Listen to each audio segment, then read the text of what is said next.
Lucas, el capítulo 7. El día de hoy, este fin de semana, es especial para nosotros. Ayer específicamente, el pastor John MacArthur cumplió 50 años de ministerio en la iglesia, en la misma iglesia, en Grace Community Church, donde nosotros hemos sido formados en realidad en el seminario de él. Yo, José y mi papá también ahora está estudiando en línea en el mismo seminario. Y es un gozo para nosotros saber que el Señor le ha dado tantos años de ministerio, un hombre que ha sido fiel en predicar la palabra desde que llegó a la iglesia en 1969. Llegó a Grace Community Church allí en Los Ángeles y ha predicado hasta el día de hoy. Sigue predicando, 2019, 50 años de ministerio. Estos no son años de predicación superficial ni de vanagloria. Estos son años de predicación fiel, de formar hombres para el ministerio, de formar misioneros que han salido a diferentes lugares del mundo. Casi en cada continente del mundo hay misioneros que han salido de esta iglesia y estudiantes que se han preparado ahí, pastores por toda Norteamérica y Latinoamérica y Sudamérica. El Señor ha engrandecido en su gracia, en su misericordia, el ministerio del pastor John MacArthur, y nosotros nos alegramos y nos gozamos con él por lo que él ha hecho por medio de su siervo. Y bueno, no vamos a predicar de John MacArthur, vamos a predicar de la Biblia. Así que pueden abrir sus Biblias en Lucas capítulo 7, como les indiqué, y solamente quería mencionar esto para que estén un poco enterados de lo que está sucediendo allá en Los Ángeles y que nosotros también aquí lo tratamos de vivir de alguna manera, aunque estamos lejos de la distancia. Pero estamos estudiando el ministerio de Juan el Bautista. Juan el Bautista, del cual Jesús ha dado su opinión y su propio testimonio, en realidad por primera vez, y probablemente respondiendo la pregunta de muchos judíos, es ¿qué pensaba Jesús de Juan el Bautista? ¿Qué pensaba Jesús de Juan el Bautista? Y nosotros estudiamos la semana pasada los versículos del 24 hasta el 27, llegamos hasta el versículo 28 del capítulo 7, donde Jesús básicamente va respondiendo esta pregunta.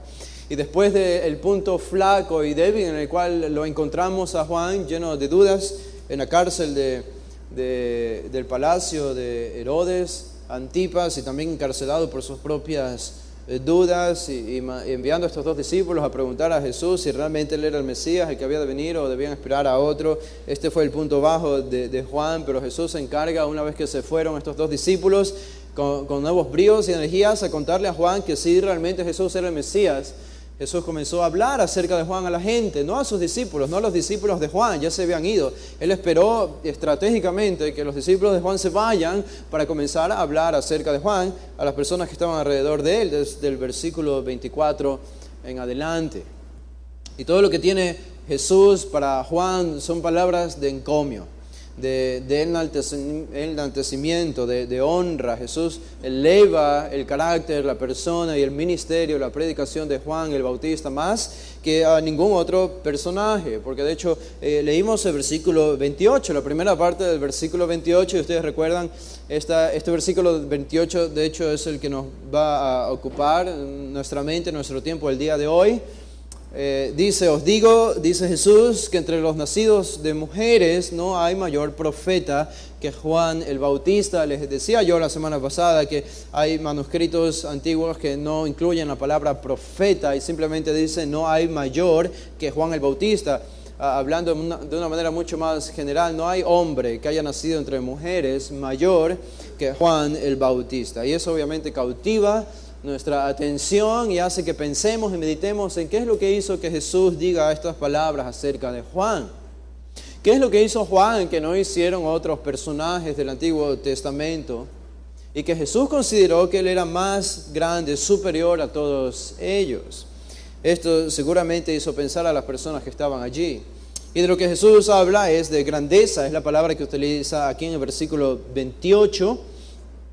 Y se traduce de esa manera: no hay mayor profeta. Mayor, esa palabra mayor es mitzos, viene de la palabra megas, que significa grande, o se traduce como grande, grande.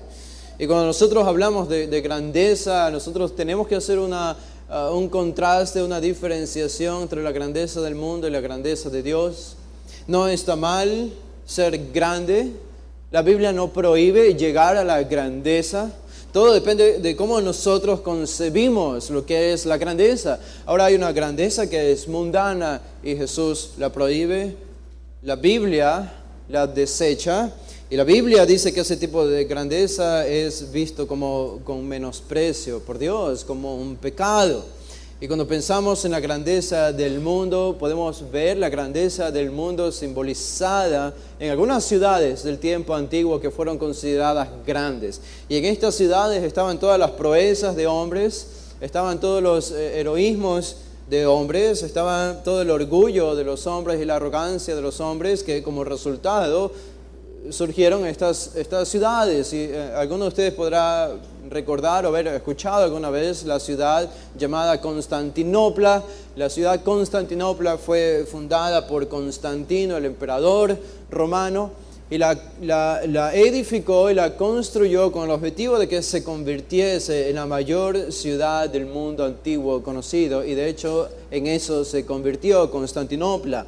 Se convirtió en la cuna de la civilización antigua. Incluso años después, durante el Imperio Bizantino, se convirtió también en el centro, la ciudad central del Imperio Bizantino, llena de gloria, llena de educación, llena de los personajes más importantes y más grandiosos de la época. Sin embargo, si yo les pregunto el día de hoy, si ustedes saben dónde se encuentra Estambul, alguno de ustedes probablemente va a pensar y va a preguntarse en qué provincia del Ecuador se encuentra esta ciudad. Pero Estambul, y ese es un indicativo de la temporalidad, de la grandeza del hombre. Estambul es lo que hoy se conoce como una ciudad en Turquía, donde sí viven muchas personas, pero este es el lugar que alguna vez fue llamado Constantinopla, o el centro del Imperio Bizantino. Hoy es una más de cualquier otra ciudad. Perdió toda su gloria. Si ustedes viajan a Turquía y visitan Estambul, no tienen nada, absolutamente nada de la gloria que tenía en los tiempos antiguos. ¿Qué nos dice esto? Esto nos comunica que la grandeza del mundo es una grandeza efímera, es una grandeza temporal, es una grandeza que se termina. Y podemos pensar en una ciudad mucho más conocida para nosotros, que es Roma. Roma, el centro del Imperio Romano por muchos años. ¿Quién no había conocido la ciudad de Roma?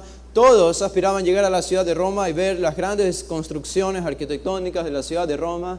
Y todos, el gran coliseo construido en la ciudad de Roma, donde el emperador romano vivía, el hombre más importante del mundo antiguo. ¿Qué es Roma hoy? Una ciudad más de muchas otras. Perdió su esplendor, perdió su gloria, perdió su grandeza otra vez. Esto enfatiza el hecho de que la grandeza humana es efímera, es temporal. Ahora, la grandeza divina es muy diferente a esto. Y es lo que nosotros debemos comenzar a entender para comprender lo que Jesús está diciendo acerca de Juan el Bautista cuando hace esta gran declaración acerca de Juan. No hay mayor profeta, no hay más grande profeta que Juan el Bautista. Esta no es una declaración de grandeza efímera y temporal como la del mundo. Esta es una grandeza divina desde la perspectiva divina, y nosotros vamos a buscar ahondar en eso en esta mañana, si el Señor lo permite.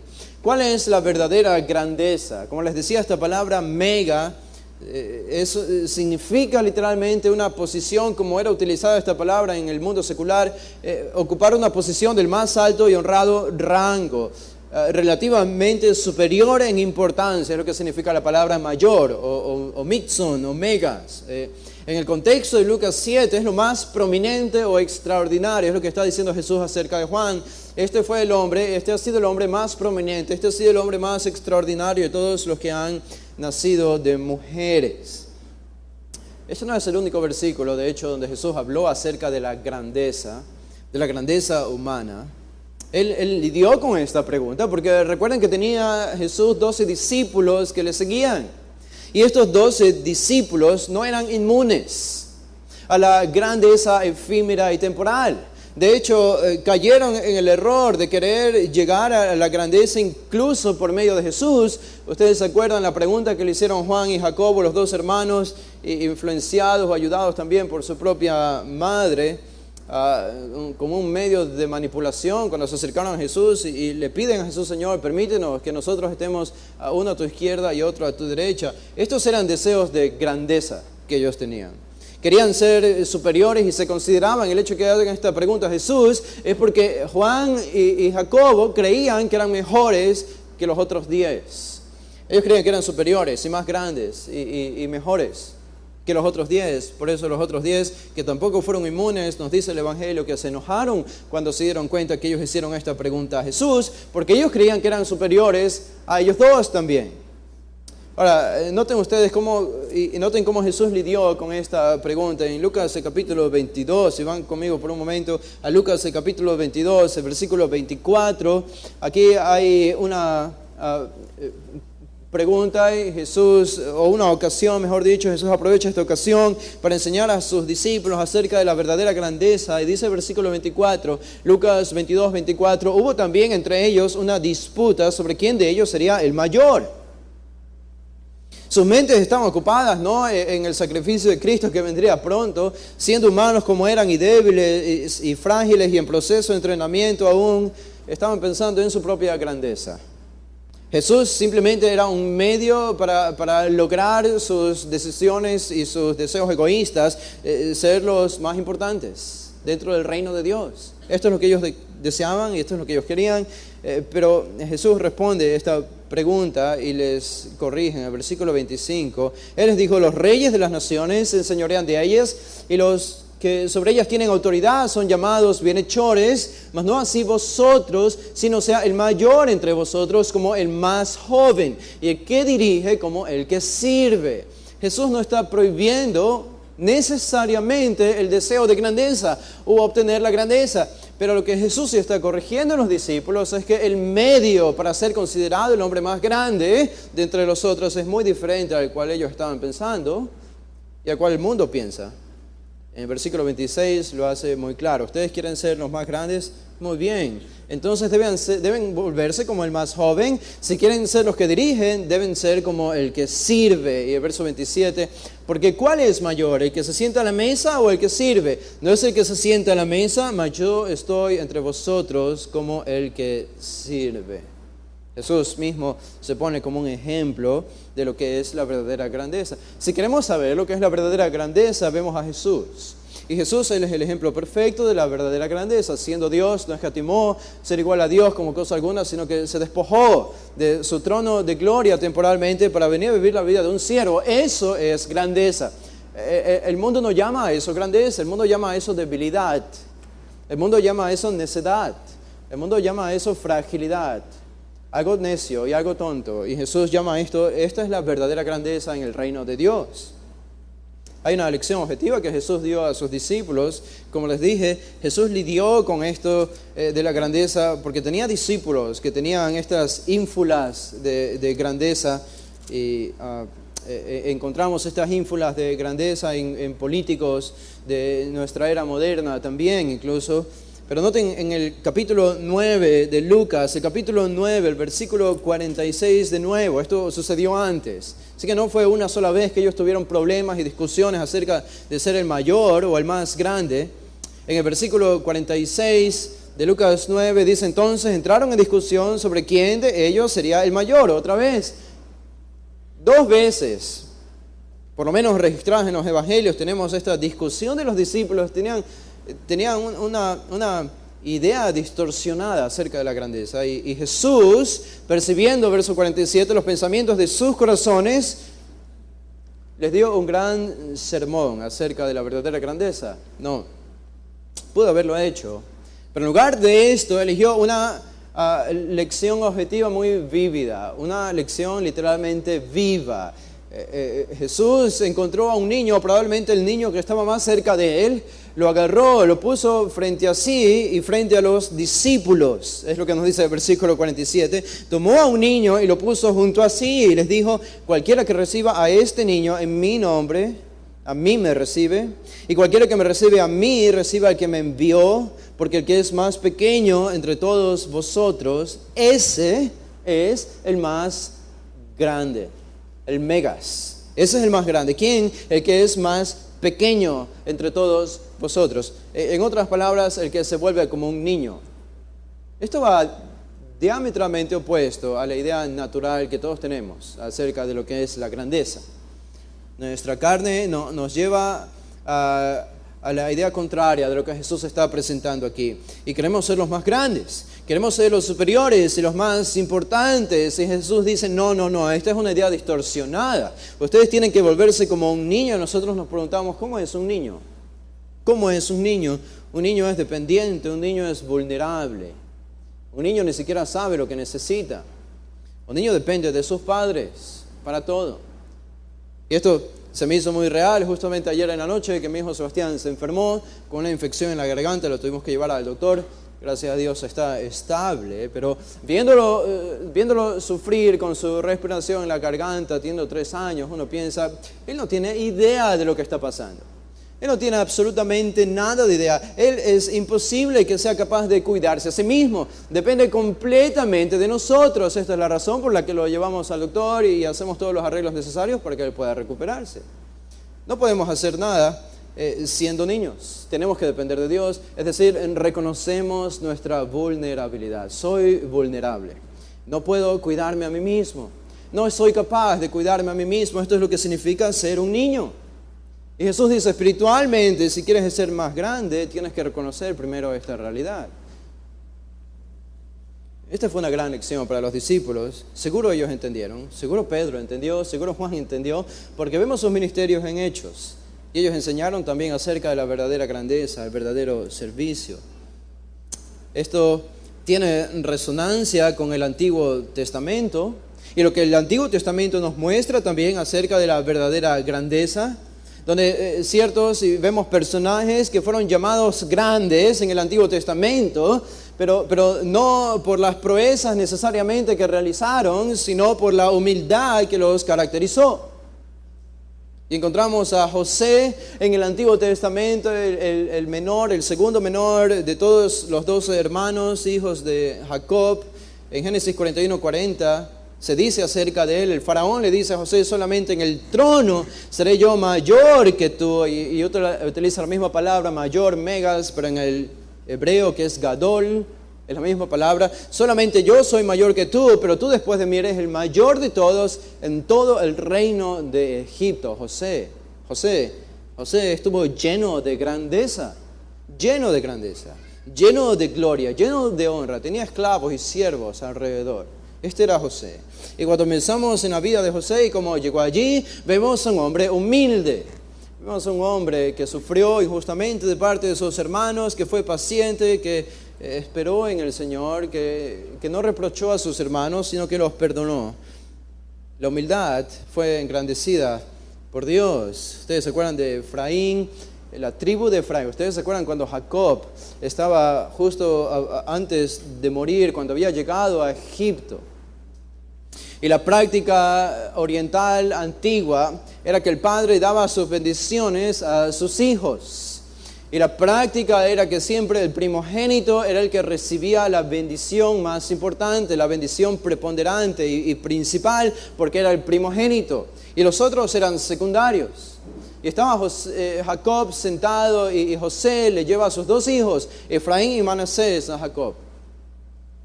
Y nos dice el texto, nos dice Génesis, en Génesis 48, 19 y los versículos anteriores, que de manera interesante e intencional, Jacob puso su mano derecha sobre el menor, que era Efraín. Ahora, esa no era la costumbre. Eso era ir en contra de la costumbre oriental del tiempo antiguo. La mano derecha de bendición del padre siempre iba sobre el primogénito y la mano izquierda iba sobre el menor, porque era menor en importancia. Pero Jacob revirtió el orden y puso su mano derecha sobre el menor y su izquierda sobre el mayor, indicando así. Y esto es lo que dice aquí, yo les leo, Génesis 48, 19. José se enojó cuando vio esto y le reclamó a su padre, padre, no, la mano derecha va sobre el mayor, Manasés, no sobre Efraín, Efraín es el menor. Y Jacob respondió, pero su hermano menor, Efraín, él dice, yo sé, pero su hermano menor será más grande que él y su descendencia formará multitud de naciones. Génesis 48, 19. ¿Ven lo que está haciendo aquí Dios? Por medio de Jacob, está mostrándonos que la humildad es engrandecida por él. Dios a menudo hace esto a lo largo del Antiguo Testamento, engrandece a los que menos se espera que sean engrandecidos. En este caso, no al primogénito, sino al menor de todos. David estuvo a punto de matar a Saúl y tuvo la oportunidad de matarlo y no lo hizo. No quiso hacerlo. Y él le dijo a Saúl, en 1 Samuel 26, 24, he aquí, como tu vida ha sido estimada preciosa hoy a mis ojos, así sea mi vida a los ojos de Jehová y me libre de toda aflicción. David tuvo la oportunidad de matar a Saúl, Dios se lo había entregado en su mano, pero David respetó la vida de Saúl, perdonó su vida. Esta fue la grandeza de David. Esta fue la grandeza de David. Y recuerden quién era David. David era el menor de sus hermanos. Incluso Samuel, el gran profeta, juez, se equivocó pensando que era Eliab, el hermano mayor, el más fornido, el más alto, el que debía ser el rey, pero nunca se habría imaginado que habría sido David. Dios siempre hace esto a lo largo del Antiguo Testamento. Dios engrandece al que el mundo menos espera que sea engrandecido. Esta es la lección, una otra vez, que encontramos en el Antiguo Testamento. Y lo que vemos aquí es que existe un placer, existe un deleite divino en Dios, de exaltar lo que es estimado pequeño ante los ojos de los hombres. Dios se deleita en hacer eso. A Dios le da placer divino exaltar a los que el mundo piensa que son los más pequeños y los menos importantes. Y esto se debe a que Dios es el bien absoluto. Estábamos hablando el día de ayer en la clase de teología acerca de la bondad de Dios. Dios es el bien absoluto.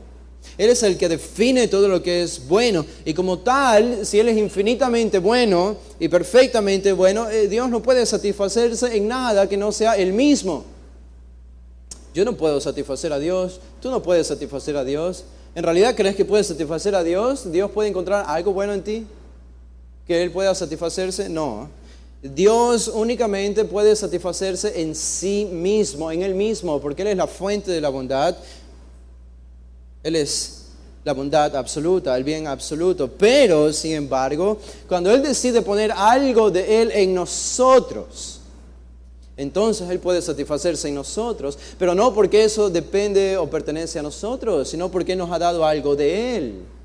Y eso de Él lo llevamos nosotros. Y en eso Él se satisface. Al final es satisfacerse en sí mismo, por medio de nosotros. Esta es su gracia. Y esto es lo que ha hecho Dios. Y vemos que ha hecho Dios en el Antiguo Testamento. Y es parte de lo que debemos comprender acerca de la verdadera grandeza. La verdadera grandeza. Regresando a Lucas 7, 28, otra vez. Estamos delante de este versículo 28, después de que Jesús ha descrito un poco el ministerio de Juan el Bautista. En Lucas 7, 28 y ha dicho en el versículo 24, 25 y 26, y ha aclarado qué tipo de ministerio tenía Juan, que era un profeta profetizado del Antiguo Testamento. Casi va concluyendo con esta declaración: os digo que entre los nacidos de mujeres no hay mayor profeta que Juan el Bautista. ¿Qué pensaron sus discípulos cuando escucharon esto? ¿Qué pensaron los judíos cuando escucharon esta referencia de Jesús acerca de Juan? Debe haber algún error aquí. Debe haber alguna confusión. ¿Cómo Juan puede ser el mayor de todos los hombres del Antiguo Testamento, de los profetas, reyes, cantores, salmistas, etcétera? Apenas tuvo 6 meses de ministerio, ahora está en una cárcel, está lleno de dudas, está dudando acerca de la identidad del Mesías, de Jesús. ¿Cómo puede llamarle Jesús el más grande de todos los personajes? Y aún más, cuando piensan en las grandes proezas y las hazañas de los personajes del Antiguo Testamento. Y sin duda algunos pensaron en Noé. Y Noé, por medio de Noé, prácticamente la humanidad volvió a nacer. Noé, que estuvo por largos años construyendo un arca para un evento que nunca había sucedido, que era la lluvia, un diluvio. Nunca había llovido hasta el tiempo de Noé. La humanidad no sabía lo que era la lluvia. No se necesitaba la lluvia. Y sin embargo, él construyó un arca preparándose para una lluvia. Esta fue la fe de Noé, esta fue la proeza de Noé. Y el Nuevo Testamento le llama el pregonero de justicia. Estuvo pregonando la justicia y la raza humana volvió a nacer por medio de Noé. Y por medio de Noé, su descendencia, una nueva generación que adoraba a Dios. Este es Noé. Pero Juan el Bautista es mayor. Es más grande que Noé. Juan el Bautista es más grande que Noé, es lo que está diciendo Jesús aquí. Y algunos pensaron sin duda en Abraham. Abraham, el padre de la fe, nuestro patriarca. ¿Saben que cuando Dios le llamó a Abraham de Ur de los Caldeos, Dios no le dijo a dónde debía ir? Esa fue la fe de Abraham.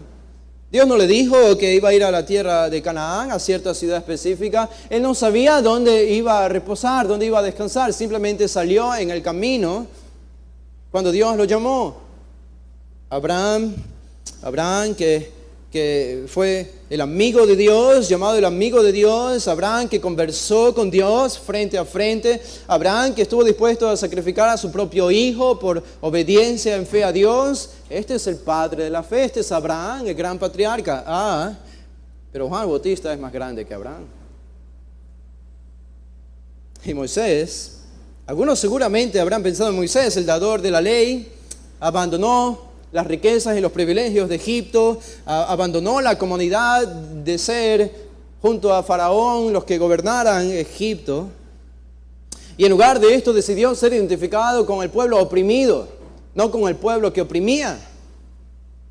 Y Moisés salió y Moisés liberó, él guiando al pueblo, se enfrentó solo con el poder divino a Faraón, con todas las plagas que Dios hizo por medio de Moisés. Y Dios abrió el mar rojo y caminaron en seco por medio de Moisés. Y Dios hizo llover pan del cielo por medio de Moisés.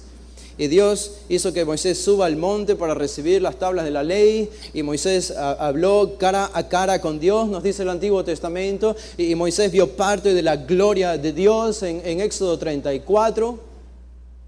Y el rostro de Moisés estaba resplandeciendo de tanto hablar con Dios. Tanto así que el pueblo de Israel tenía miedo de Moisés, no solo de Dios, sino de Moisés por su rostro resplandeciente.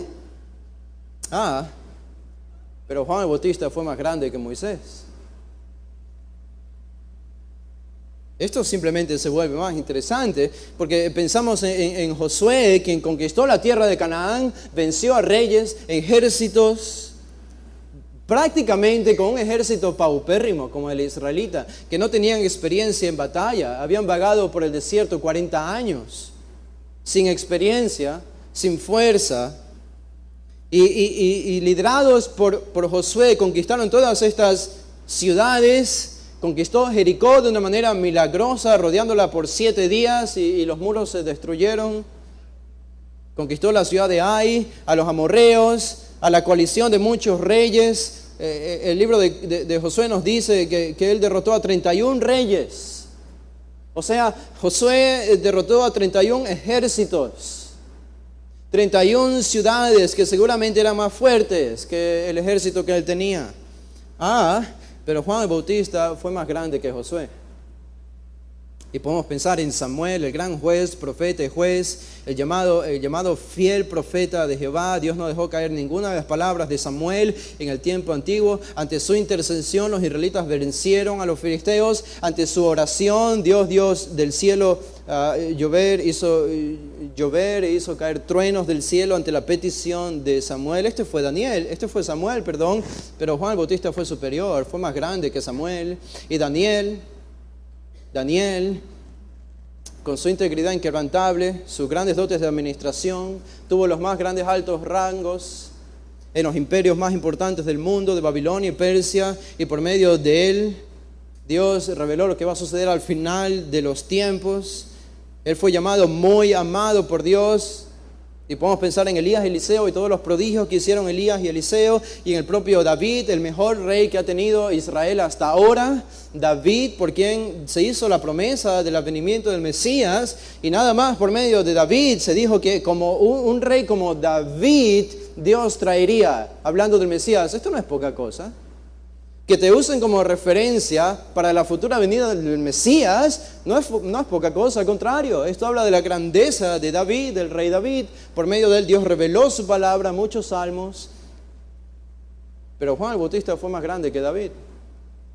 Fue más grande que Daniel, que Elías y que Eliseo. Con toda su grandeza, Juan superó y fue mayor que todos estos personajes según las palabras de Jesús.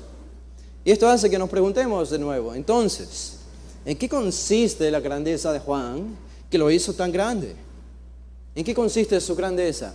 Y vamos a responder esta pregunta en 5 puntos. Son 5 características que yo pienso responden esta pregunta de manera apropiada. ¿En qué consiste la grandeza de Juan el Bautista que lo hace superior y más grande que todos estos personajes con todas sus proezas y actos de heroísmo? Bueno, aquí va la primera. Juan, la primera característica, tuvo una consagración rigurosa. Una consagración rigurosa.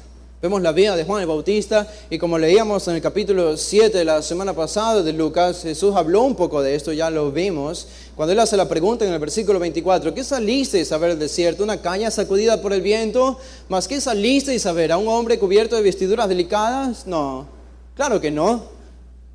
Estos están en los palacios, estos cortesanos delicados, con ropas delicadas, quizá algunos afeminados, están en los palacios, están con los reyes, coqueteándose entre ellos. Ustedes no salieron a ver a un hombre débil, paupérrimo, al desierto. Ustedes salieron a ver a un hombre de verdad. Ustedes salieron a ver a un profeta, a un hombre de verdad, un hombre que tenía una consagración rigurosa, un hombre que vivió en el desierto, un hombre que se abstuvo de los manjares de la comida de su tiempo y se abstuvo de vestir de las ropas incluso normales de su tiempo, se abstuvo, se abnegó de todo esto con el único propósito de enfocarse en el ministerio que él tenía durante 6 meses. Esta es una consagración rigurosa. Juan no fue de estos personajes como nosotros que podemos vivir nuestra vida cuando no conocemos al Señor y vamos rumbo al infierno hasta que Dios nos encuentra y nos salva y nos cambia de dirección. Parece que en Juan no fue así. Dios lo salvó, sin duda alguna. Era un pecador y tenía que ser salvado por Dios. Pero desde el nacimiento de su madre, desde que estaba en el vientre de su madre, la dirección de su vida ya estaba determinada. Y fue concebido y nació y nunca conoció otro tipo de vida que el de una consagración rigurosa para servir al Señor. Y en esto fue superior a los otros profetas. Podemos pensar en Isaías, en Ezequiel, que en algún momento habrían sido pecadores, viviendo en su pecado. Isaías confesó su pecado en Isaías 6, cuando vio la presencia de Dios. Iban hacia una dirección, pero Dios los salvó y comenzaron a servirle. Pero en Juan es diferente. En Juan, desde que fue concebido, el hombre comenzó a direccionarse en el servicio divino. Una consagración rigurosa, abnegada, sacrificial. Se sacrificó de todo con tal de servir mejor al Señor. En segundo lugar, una segunda característica que lo hace el hombre más grande del Antiguo Testamento, tuvo no solo una consagración rigurosa, sino una preparación sobrenatural. Una preparación sobrenatural. Lucas 1:15 nos dice que Juan el Bautista fue lleno y sería lleno del Espíritu Santo desde el vientre de su madre. Esto es lo que revela Gabriel a su padre Zacarías. Dice en Lucas 1:15, porque será grande delante de Dios, no beberá vino ni sidra, y será lleno del Espíritu Santo aún desde el vientre de su madre. Y esto nos habla de una preparación sobrenatural. También sabemos en Juan 1:33, el mismo Bautista reconoce que Dios le había revelado, estando en el desierto, algunas verdades. Y él reconoce aquí en Juan 1:33, hablando de Jesús, dice, yo no le conocía, pero el que me envió a bautizar con agua, aquel me dijo, sobre quien veas descender el Espíritu y que permanece sobre él, ese es el que bautiza con el Espíritu Santo. Ustedes se fijan lo que dice ahí en el versículo 33, aquel me dijo. Aquel me dijo, ¿a quién se refiere Juan allí? Aquel me dijo, sobre quien veas descender el Espíritu y que permanece sobre él, ese es el que bautiza con el Espíritu Santo. ¿Quién es aquel que le dijo esto a Juan? Fue Dios. ¿Dónde? En el desierto. Esto nos dice que Juan, mientras estuvo en el desierto, él estuvo allí en una permanente comunión y consagración al Señor, y Dios estuvo comunicándole cosas y revelándole cosas a Juan. A Juan no lo conocemos en las ciudades, a Juan no lo conocemos en la sociedad o en la civilización, lo conocemos aparte de la civilización, como escondido, rehuido de toda la sociedad. Y esto enfatiza el hecho de que Dios lo estaba preparando secretamente y milagrosamente, revelándole cosas directas a Juan. Y esto lo hizo único. Y esto es parte de lo que lo hizo Juan, el más grande de todos los personajes del Antiguo Testamento. Una tercera, consagración rigurosa, preparación sobrenatural, una predicación persuasiva. una predicación persuasiva. Juan el Bautista predicó como pocos predicaron, y mencionamos un poco de esto la semana pasada también. La clave de su predicación se basó en que dijo simplemente lo que Dios le envió a decir, en que fue preciso en lo que Dios le ordenó que debía predicar, la predicación del arrepentimiento y la confesión de pecados. Y eso hizo que su predicación sea autoritativa. Y la gente le oía porque sabía que él decía la verdad. Y esto se ve en la denuncia del pecado que él hacía a los fariseos y a los religiosos, y vemos la respuesta de ellos. No necesariamente de los religiosos, pero el pueblo venía y el publicano le decía: ¿qué debo hacer, Señor, para arrepentirme? ¿Qué debo hacer? Y viene un soldado en Lucas 3 y le dice a Juan: ¿qué debo hacer también para demostrar mi arrepentimiento? ¿Qué debo hacer? Esta respuesta es un ejemplo de la predicación persuasiva de Juan. Una de las claves de la predicación de Juan es que él predicó el pecado. Predicó acerca del pecado. Ustedes pueden ir a iglesias que están a metros de distancia o a muy pocos kilómetros de distancia de la nuestra, y van a encontrar iglesias 10 veces más grandes que la nuestra donde no se predica el pecado. La clave de Juan es que él predicó el pecado, y al predicar acerca del pecado, él sensibilizó la conciencia de los judíos. Por fin alguien que confrontaba el pecado.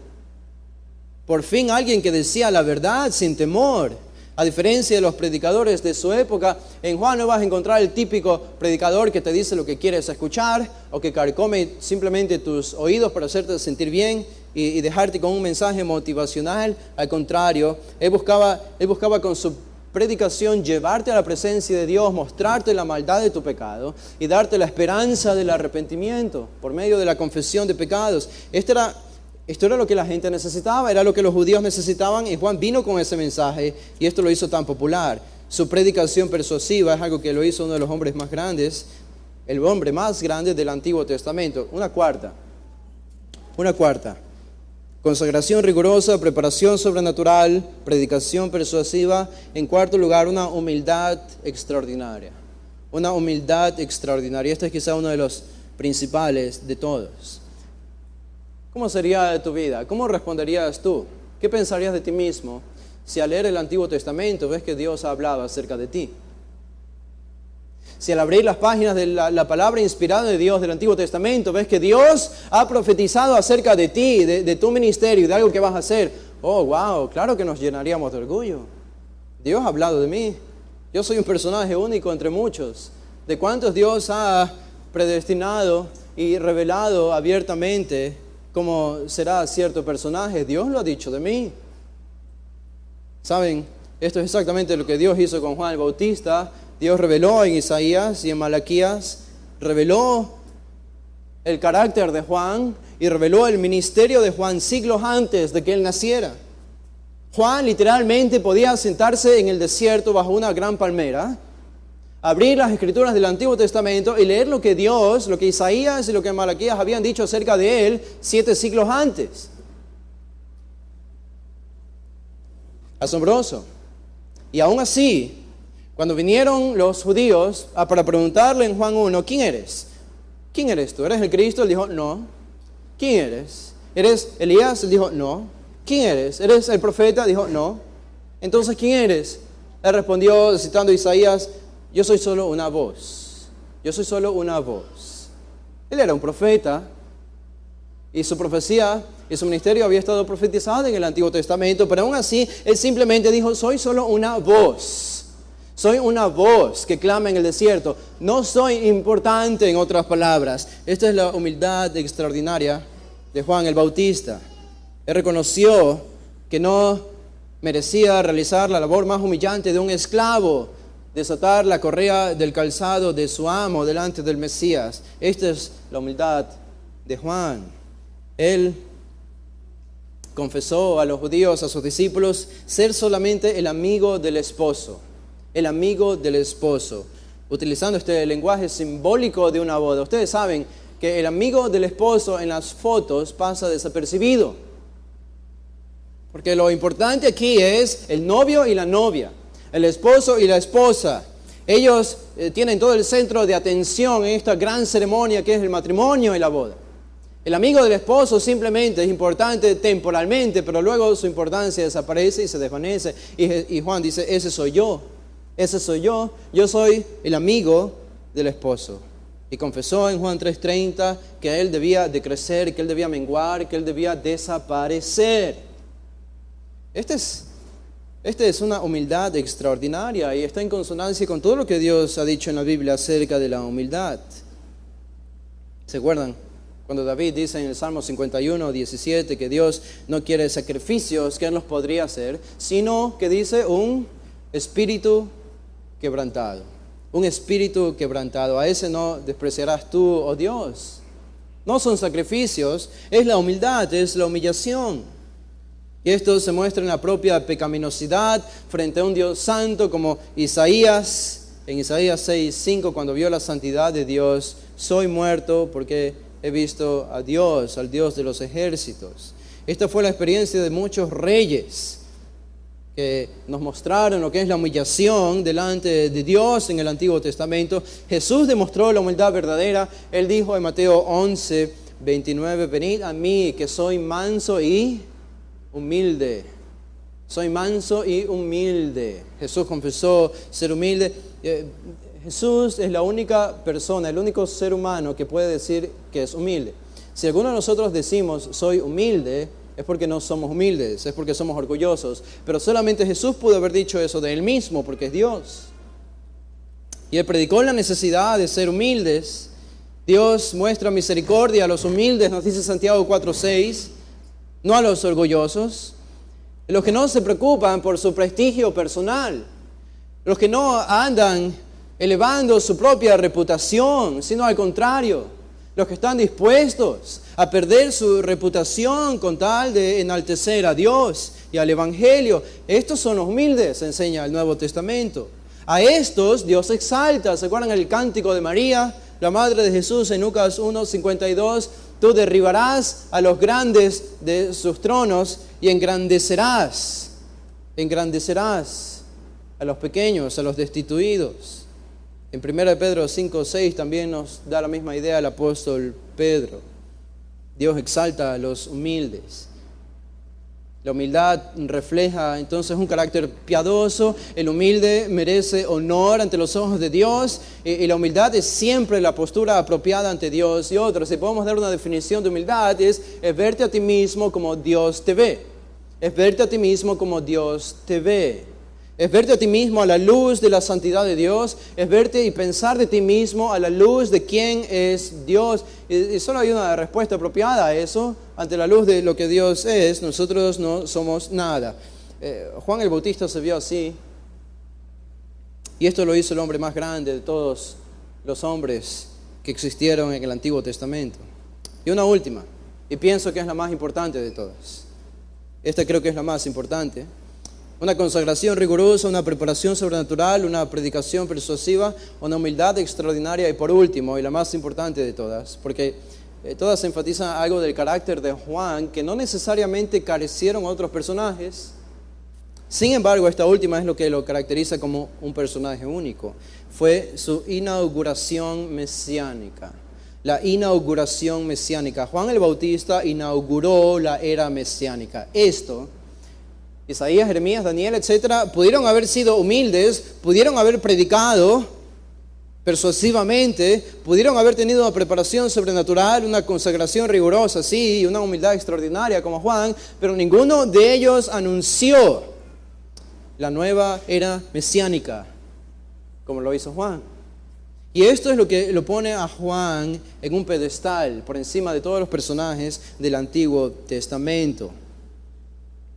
Juan inauguró entonces la era mesiánica, como lo indican las profecías de Isaías y Malaquías, que él vendría a preparar el camino del Mesías, del Señor. Gabriel anunció esto en Lucas, el capítulo 1, el versículo 17 al final, pero la gracia, el capítulo 1, estaba leyendo en Juan, el capítulo 1, cuando Gabriel, el ángel Gabriel está hablando a Zacarías, dice al final, e irá delante de él con el espíritu y el poder de Elías para hacer volver los corazones de los padres a los hijos y de los rebeldes a la prudencia de los justos para preparar al Señor un pueblo bien dispuesto. Por esta razón, durante su ministerio, Juan anunció la venida del Mesías. Cuando Jesús apareció, Él dijo, este es el Mesías, he aquí el Cordero de Dios que quita el pecado del mundo. Y esto significa que Juan fue el último profeta del Antiguo Testamento. Según Mateo 11, Juan fue el último profeta del Antiguo Testamento. No pensemos de Juan como un personaje del Nuevo Testamento. Él fue un personaje del Antiguo Testamento, perteneció a la dispensación del Antiguo Pacto, pero fue el último. Y fue el amanecer de una nueva era de esperanza. Juan, para la humanidad. Esta nueva era de esperanza fue iniciada por Él, porque Él anunció la venida del Mesías. Fue preparada por Él, porque Él predicó preparando el corazón de los judíos. Los profetas del Antiguo Testamento predicaron el arrepentimiento, sí, y el perdón y la confesión de pecados como Juan, sí. Pero ¿saben qué? Lo hicieron siendo enviados por el rey, mientras el rey estaba sentado en su trono. Ahora Juan hizo lo mismo, pero hizo lo mismo mientras el rey no se quedó en su trono, sino que decidió bajar de su trono y venir a la tierra. Esto es lo que hizo diferente a Juan. Los profetas del Antiguo Testamento anunciaron la futura llegada del Mesías y ellos decían, el Mesías vendrá y una nueva era vendrá. Ahora Juan también anunció esto. Pero la diferencia es que Juan también anunció, el Mesías ya llegó, aquí está. Juan fue el único profeta que tuvo el privilegio particular de hacer los preparativos para la llegada de Dios a la tierra. Esto es lo que lo hace único por encima de las otras características, aunque son importantes. Abraham habló con Dios. Abraham tuvo una comunión con Dios como ningún otro. Y conversó con Dios como con un amigo, nos dice el Antiguo Testamento, sí. Moisés habló con Dios cara a cara y vio la gloria de Dios, sí. ¿Saben qué? Pero Juan conoció a Jesús, el Dios encarnado. El mismo que dijo, si me han visto a mí, han visto al Padre. A ese tuvo el privilegio Juan de anunciar y apuntar a los judíos hacia Él. Ahora, vayan a Lucas 7, regresen a Lucas 7, el mismo versículo 28. Ahora leamos la segunda parte de este versículo 28. Espero que esté claro ahora lo que significa, lo que dice Jesús aquí. Os digo que entre los nacidos de mujeres no hay mayor profeta que Juan el Bautista. Pienso que sabemos por qué, o espero eso, pero noten la segunda parte, no es menos sorprendente. La segunda parte del versículo 28 dice, pero el más pequeño en el reino de Dios es mayor que él. El más pequeño en el reino de Dios es mayor que Él. Esto parece una contradicción en realidad. ¿Cómo puede decir Jesús que el más pequeño en su reino es más grande que Juan, cuando acaba de decir que Juan es el más grande de todos los personajes del Antiguo Testamento? Digo, yo conozco cristianos, primero veo mi propia vida y después veo la vida de otros cristianos y veo, pero si ni siquiera hemos hecho la tercera parte ni la cuarta parte de lo que Juan hizo durante 6 meses. ¿Y cómo se nos puede llamar entonces a los que somos parte del reino de Dios mayores que Juan el Bautista? Esta declaración es sorprendente. Y cautiva también nuestra atención. Ahora, quiero proveer la respuesta a esta pregunta. ¿Cómo Jesús puede hacer una declaración como esta? ¿En qué sentido los que pertenecen al reino los que pertenecemos al reino somos superiores o más grandes que Juan el Bautista? Bueno, podemos empezar a decir, porque Juan ejerció un ministerio preparativo. Juan perteneció al Antiguo Testamento, aunque él llegó a conocer a Jesús, pero él no vio ni entendió su crucifixión y su resurrección. Nosotros sí. Y esta es la gloria del nuevo pacto. Y esto es lo que nos hace diferentes ahora a los que pertenecemos a esta nueva dispensación que existimos después de la crucifixión, muerte y resurrección de Jesús. La gloria del Evangelio donde la justicia y la misericordia se encuentran no pudo ser conocido por Juan el Bautista porque murió antes de que Jesús sea crucificado. No llegó a ver la gloria del Evangelio, no llegó a ver la ira de Dios desplegada sobre su Hijo y la gran resurrección del Hijo siendo vindicado por el Padre para el perdón de los pecados y su justicia sobre nosotros. El mensaje más importante del universo no lo pudo entender Juan porque no lo vio. En ese sentido somos más grandes que Él, no en su significancia. Porque podemos decir que Juan fue más significativo que nosotros.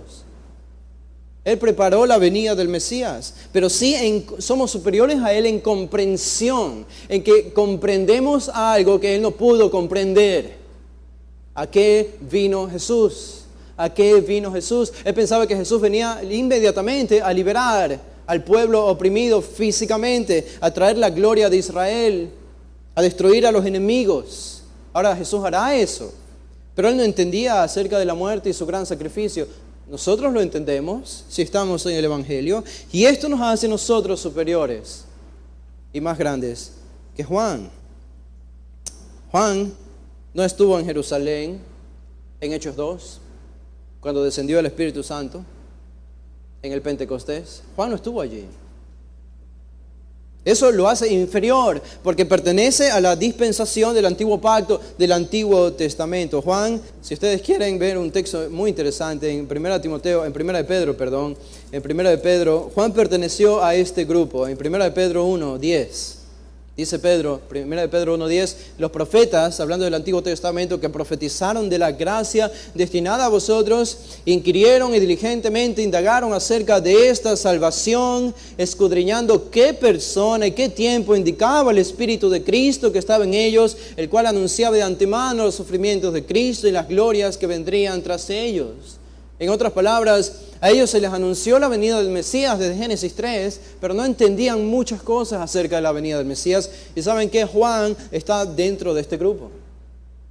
Versículo 12 dice, y a esto se les reveló que no para sí mismos, sino para nosotros, los creyentes de la iglesia del Nuevo Testamento, administraban las cosas que ahora os son anunciadas por los que han predicado el Evangelio. Juan entonces fue uno de los que preparó, uno de los que anunció una bendición y un privilegio que él no recibió, que él no pudo ver y que él no pudo entender. Él perteneció a la fase de la preparación, no a la fase del cumplimiento. Nosotros pertenecemos a la fase del cumplimiento. Y eso nos hace superiores y más grandes que Él. Ahora, obviamente debemos concluir también al mismo tiempo que Juan el Bautista, si lo comparamos a todos estos profetas del Antiguo Testamento, estaba un paso más adelante que todos ellos. Porque ninguno de ellos pudo ver al Mesías cara a cara, pero Juan lo pudo ver. Así que al mismo tiempo, aunque Juan pertenece a esta dispensación de los que no entendieron el Evangelio completamente como nosotros, al mismo tiempo está aparte de ellos. Está en un lugar como de transición, es un puente él entre el Antiguo y el Nuevo Testamento, necesario para la venida del Mesías y la comprensión. ¿Dónde no está Juan y dónde sí estamos nosotros? Si vieran una página más en Pedro, el capítulo 2, el versículo 3. Capítulo 2, versículo 3. Aquí estamos nosotros y aquí no estuvo Juan. Dice, si es que habéis gustado la benignidad del Señor. Nosotros hemos saboreado, tú y yo hemos gustado la benignidad del Señor. Esta es su bondad y su misericordia manifestada en la cruz del Calvario para nuestra salvación. Juan el Bautista fue salvo, pero no pudo saborear el Evangelio como nosotros podemos saborearlo. Esto es lo que nos hace nosotros más grandes. Esta es la distinción. Esta es la distinción entre nosotros y Juan.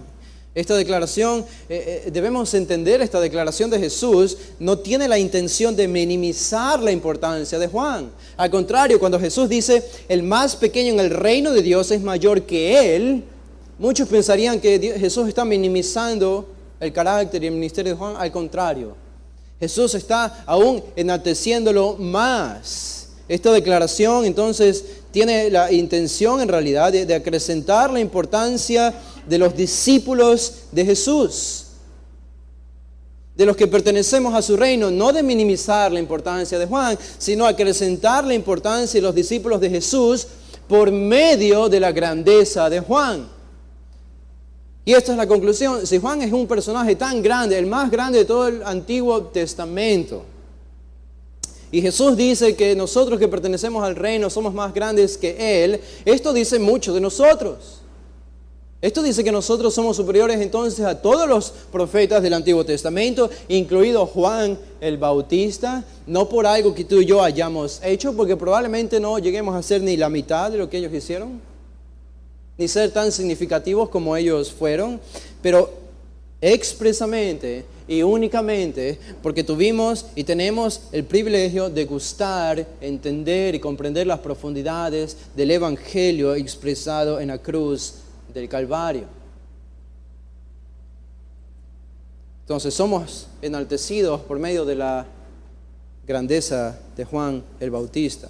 Ahora, a modo de conclusión y de introducción para la siguiente semana, si Dios nos permite, quiero leer para ustedes el versículo 29 y 30, porque en el versículo 29 y 30 de Lucas 7, Jesús y Lucas, mejor dicho, hace un comentario aquí, y este comentario es un comentario acerca del resultado del ministerio de Juan el Bautista. ¿Cuál fue el resultado del ministerio de Juan el Bautista, de su predicación? Este versículo 29 dice: y todo el pueblo y los publicanos, cuando lo oyeron, justificaron a Dios, bautizándose con el bautismo de Juan. Y el verso 30, más el contraste: pero los fariseos y los intérpretes de la ley desecharon los designios de Dios respecto de sí mismos, no siendo bautizados por Juan. De nuevo nos encontramos con la gran dicotomía que nos presenta Lucas casi en cada capítulo de su evangelio. El gran contraste entre el pueblo pobre, el pueblo oprimido, los publicanos, las prostitutas, las viudas, los leprosos, los enfermos y los religiosos. Los religiosos que no necesitaban el bautismo de Juan, los religiosos que no veían su pecado y por lo tanto no necesitaban arrepentimiento, no necesitaban a Jesús, no necesitaban a Juan, por lo tanto se encargaban de censurar a los demás. Se encargaban de ver los pecados y los errores de los demás para destruir a los demás en su religiosidad. Pero el pueblo, pero los publicanos, no. Ellos vieron su pecado. Estos son los pobres en espíritu. A estos vino a predicar Jesús. Y esta es la gran dicotomía. Estos dos grupos de personas muestran la respuesta de la predicación y el ministerio de Juan el Bautista. Y como más abajo va a decir Jesús, quiero terminar leyendo esto, verso 31. Y dijo el Señor: ¿a qué pues compararé los hombres de esta generación? ¿Y a qué son semejantes? Hablando de estos religiosos. Semejantes son los muchachos sentados en la plaza que dan voces unos a otros y dicen: os tocamos flauta y no bailasteis, os endechamos y no llorasteis. Porque en otras palabras son como niños los religiosos. Son como niños pequeños. Así de inmaduros son. Y se vino Juan el Bautista, que ni comía pan ni bebía vino, y decís: demonio tiene. Claro, lo rechazaron porque no, era un hombre que se abstenía de demasiadas cosas. Es extraño, es demasiado ascético para nuestro gusto. No podemos aceptar el ministerio de Juan. Tenemos algo mejor que él. Es extraño. Bueno, se habrían inclinado entonces por el ministerio de Jesús, que tuvo un estilo muy diferente. Jesús sí bebió y sí comió. Verso 34, vino el Hijo del Hombre, que come y bebe, y decís: es un hombre comilón y bebedor de vino, amigo de publicanos y de pecadores. Ni a uno ni a otro. Ni Juan ni Jesús. Estos son como niños. Estos son como niños. No saben cómo actuar. Dan voces unos a otros, dicen: nos tocamos flauta y no bailasteis, os endechamos y no llorasteis. No aceptan nada. Están cerrados, están ciegos, están muertos, y su religiosidad no les permite ver su propio pecado y su necesidad. Bueno, pero no todos son malas noticias. Para nosotros el versículo 35, mas la sabiduría es justificada por todos sus hijos. Estos son los pobres. Estos somos nosotros. Esa es nuestra oración por lo menos. Que eso seamos nosotros. A veces las personas pueden llegar a la iglesia y recuerdo un hombre especialmente, ya sucedió yo tengo casi más de 3 años aquí, que sucedió el primer año que yo estaba aquí. Recuerdo que siempre venía un hombre a la iglesia. Cada domingo lo veía, y lo veía muy cómodo con los himnos que cantábamos, y hacía comentarios positivos a veces acerca de los himnos que cantábamos porque le agradaban mucho. Y sin embargo, en algún momento cantamos algunos himnos más contemporáneos que cantamos ahora, y esto no era de su gusto, y abandonó la iglesia. Algunos vienen a la iglesia y buscan que si no se canta himnos, no es del gusto de ellos y abandonan la iglesia y todo lo que la iglesia tiene que ofrecerles, o todo lo que ellos pueden dar a la iglesia. Otros vienen y dicen, el Espíritu Santo no se mueve entre nosotros. El Espíritu Santo está muerto porque no hay luces psicodélicas, porque no hay coros superficiales, porque no alzamos las manos, porque no bailamos y no aplaudimos y no hacemos el famoso trencito que ustedes ven en las iglesias pentecostales. Y abandonan la iglesia. ¿Y saben qué? Al final son como los religiosos. No aceptan la obra de Dios, porque no se han dado cuenta del gran pecado que tienen en su corazón. Pero esta es una introducción. Vamos a estudiar esto y la gran esperanza que nos da Juan el Bautista, la gran lección para nosotros de su grandeza y cómo podemos aspirar a una grandeza, pero desde la perspectiva divina, no desde la perspectiva humana. Padre, te damos gracias, Señor, por este tiempo. Gracias por este pasaje que habla acerca de Juan y no volveremos a hablar de Juan, Señor, en el resto del libro de Lucas. Y es conveniente para nosotros que la semana pasada y hasta el día de hoy por lo menos hayamos meditado en quién fue Él y por qué fue considerado el personaje más grande de todo el Antiguo Testamento. Y cómo estas mismas características que lo hicieron grande, de alguna manera y en alguna medida pueden ser imitadas por nosotros y deben ser imitadas por nosotros. Y rogamos la asistencia de tu Espíritu y la gracia que obra en nosotros para que lo podamos hacer así y traer gloria a tu nombre. Y lo único que nos importa, Padre, a todos como iglesia, lo que nos debe importar a nosotros como líderes, no es tanto si los que vienen les gusta o no las canciones que cantamos, sino si la sabiduría es justificada por sus hijos, por tus hijos. Esto es lo único que puede quitar el sueño de nosotros y lo único que mantiene nuestra oración. Que tú traigas salvación y que tu justicia sea vindicada. Gracias, Padre, por toda tu bendición y tu enorme privilegio de ser parte del reino de Dios y ser considerados como tu Hijo con su justicia impuesta sobre nosotros. En Cristo Jesús. Amén.